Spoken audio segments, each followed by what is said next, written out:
and happiness in life, it reflects your level of giving and appreciation. Therefore, love, joy, and peace.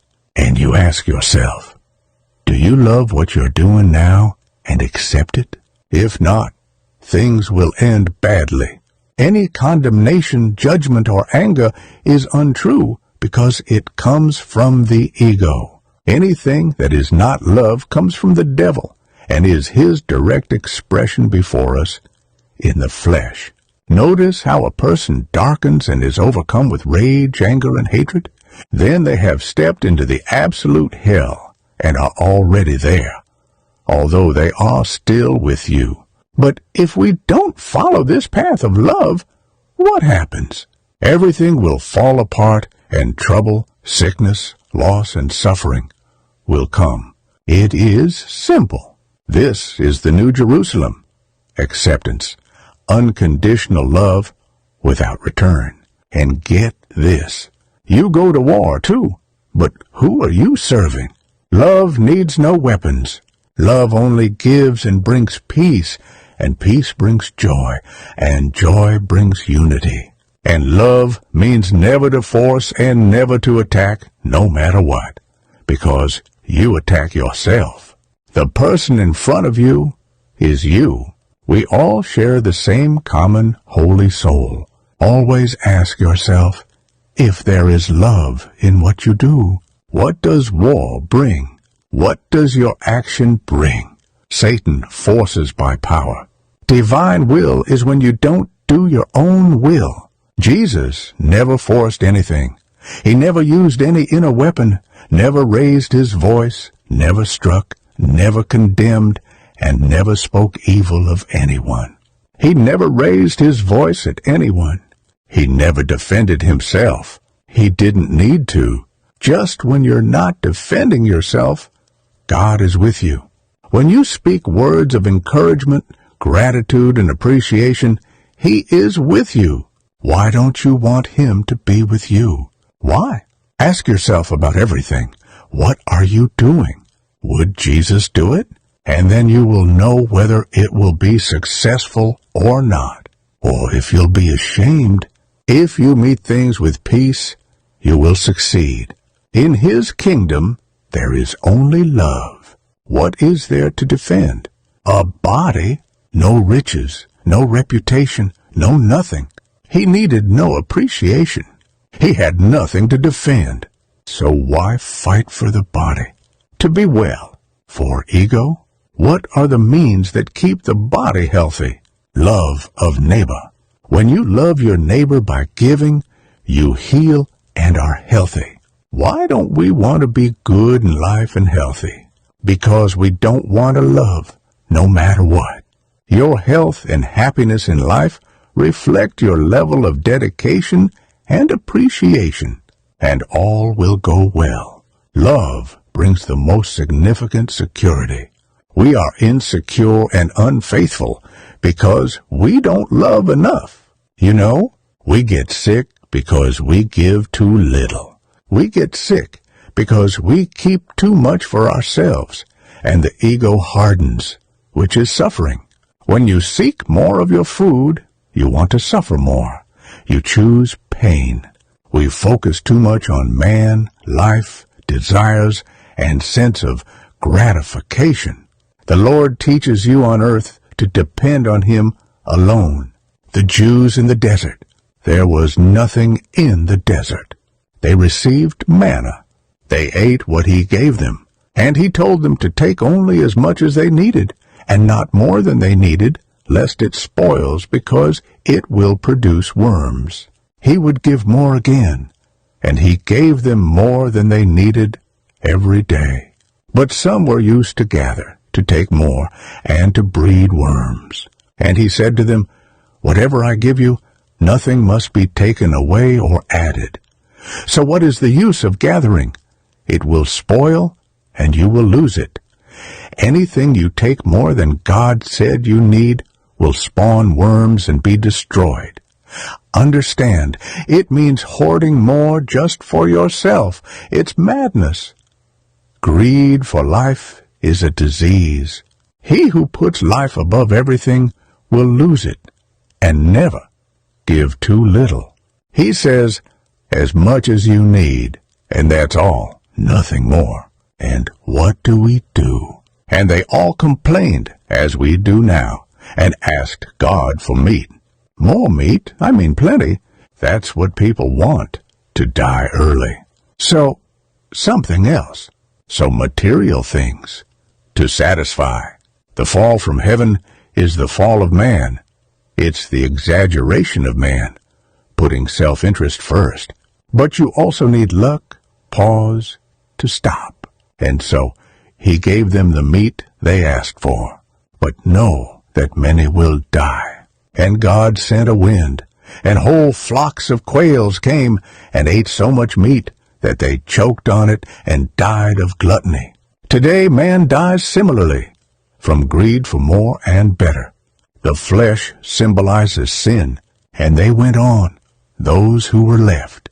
And they were thirsty, and he told them to speak to the rock that it should give them water. And Moses also doubted, and instead of talking to her, he struck her with his staff. And then God was angry again, because she didn't trust him. He struck her, but the Lord only told her to speak to the rock. The rock symbolized Jesus, who, when spoken to, poured water on the desert. In God's world, these things happen every day. What to us is miraculous, because he is natural. Why do people fear the Lord? Because they cannot love. Do you realize where we are? It is said that at his second coming, he will come to take the person who will be with him in eternity. Tell me, do you think that a person who loves his reputation, his house, his money, his car, his family, and his children more than he loves others around him will be received by the Lord? Do you think they're going to heaven? Look at what they do. Everyone will know where they will be. When having is more important than loving, do you think you will be with him? Or if you get angry and fight for yourself or defend yourself, do you think you will be with him on the threshold? And God will take from them all they have, what they value most, and what they will be left with.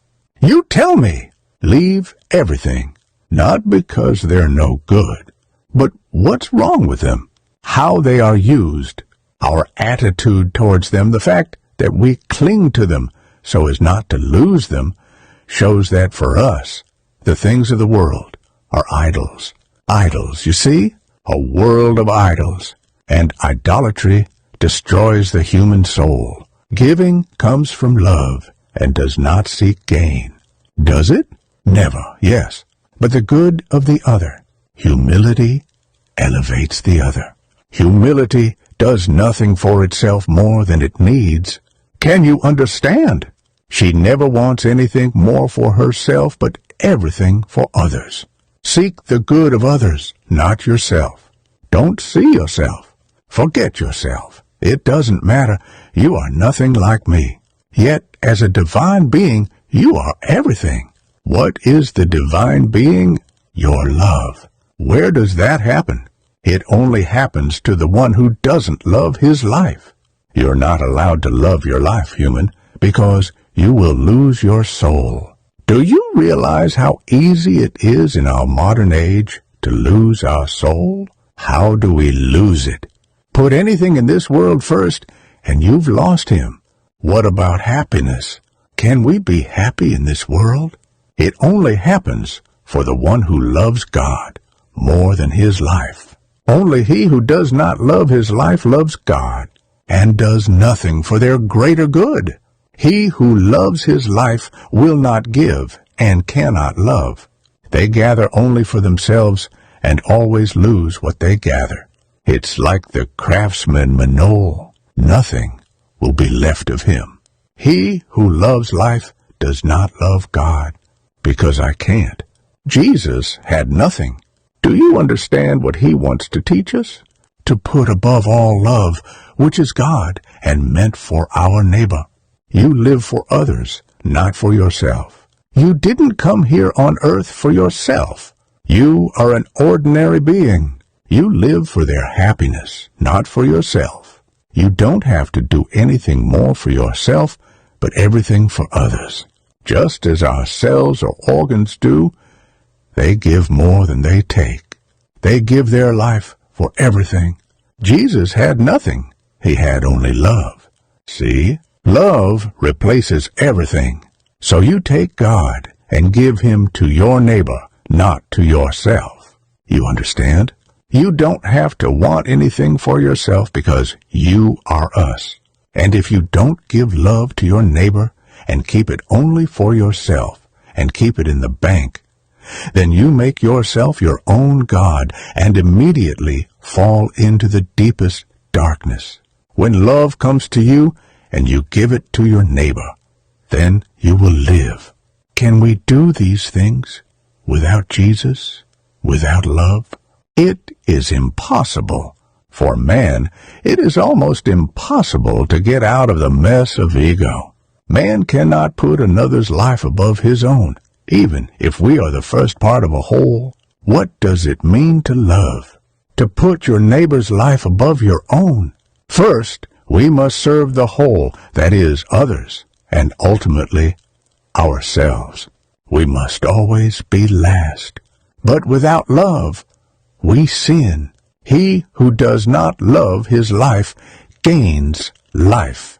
Divine nature nourishes all things with all its virtue without lack.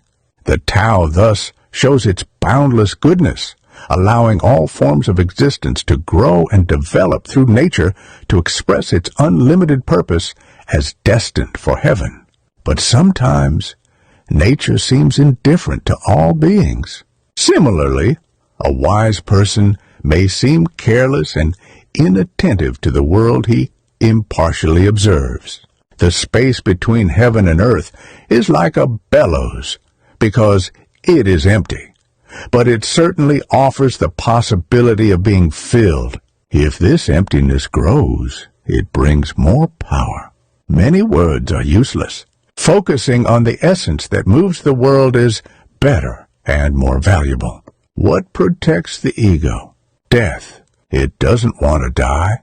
To become a giver like Jesus, you must let the ego die until it dies completely. Stop doing anything about it. Do nothing for your greater good, for you will suffer. Forget yourself. Forgetting yourself is complete love. And if you want something passionately, let that ego die until it can't. When you want, you must lose. Don't fulfill your desires. When you resist your desires, it uplifts and purifies you. The more you resist your desires, the cleaner your soul becomes. This is the cross. Don't make the other person suffer because you want something. Take their burdens when you are broken and the other is healed, because in the background we are one. The healing is of ego, of desires. You hold back, and your life starts healing immediately. You give me, and you receive holy power. Why wouldn't you want to do that all the time? When you're empty, divine help comes. The only form created by God in His image is man. You can see God in man. In Genesis, He said to Adam, "You may eat from every tree in the garden except the tree of the knowledge of good and evil." The tree of knowledge is not the tree of life. Knowledge does not know. Please don't touch it, because the moment you eat from it, you will die. When you eat from it, you will die. The ego is the tree of good and evil, and the ego has become a killer. The one who kills is already dead. A dead brings death. It is the dead who kill. You do not want the Lord when you seek only your self-interest. You will no longer desire the image of God, which is love, and you will hate and kill. The tree of the knowledge of good and evil kills, and it is from this death of the soul that He wants to save us. No matter what people are like, He who does not love dies. His soul is dead. Heaven is your love. You won't get there if you don't love, no matter what people are like. Now, you know where you'll end up. Eve symbolizes life. Don't put life first because you will die. Life comes second. The soul comes first. It's the boss. Don't bite from the tree of the knowledge of good and evil. I don't want more life, more human. What is trust in God? Let the ego die. Give him the power and worry about nothing. Does it suit you? How can he afford to die? People don't like suffering, but it comes from sin and attachment to pleasures. Sin is more pleasure. In each moment, let life be as it wants to be. Nothing belongs to you. Nothing belongs to you, not even your life. When you lose your ego and do nothing for it, then happiness begins. Death is ego, but to pass beyond death, you must, like Jesus, endure the suffering of the ego's death, for you have crossed over to life. Sin is painful. Let us choose freely. We must know what sin, man, ego, soul, and love mean. You must renounce it.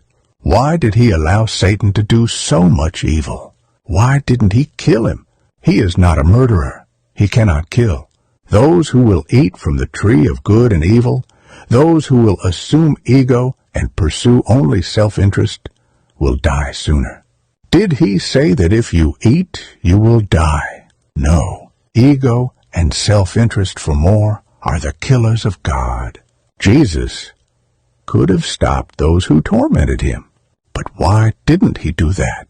Because he doesn't have that character. He completely let him go. Love is letting go and giving the other the victory. It doesn't matter. Whatever comes to you is his will. You have nothing to rebel against. Never do wrong. When you forsake, honor and praise the Lord. When you yield, say, the Lord is above all. How do we put God in everything? You let yourself go. He endured evil, so that man might see that he is a murderer.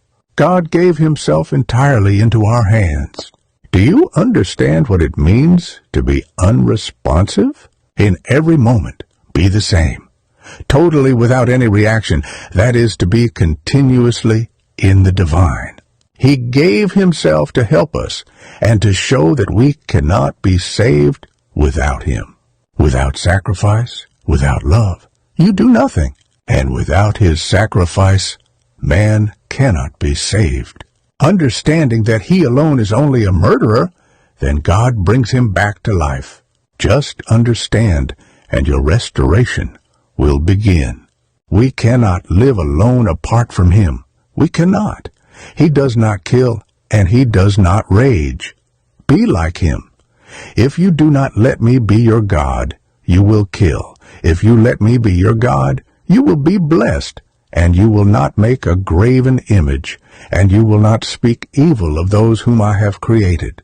When you speak evil of your neighbor, who are you? For he comes from God, and how dare you speak thus about the messenger of the Lord? If you let me be your God, you will not take my name in vain. If you let me be your God, you don't have to lie. You don't have to be evil or kill, because I will give you everything you need. Otherwise, I will take everything from you. Listen, I am the Lord your God. You shall have no gods but me. For any god but the true God is idolatry. To seek the human more than you need is idolatry. It is foolish and a great danger. When you love, all holy understanding is revealed to you. Since the coming of Jesus, the world has been divided into two parts, with him or with the devil. There is no other way. If you walk towards life, you walk away from him.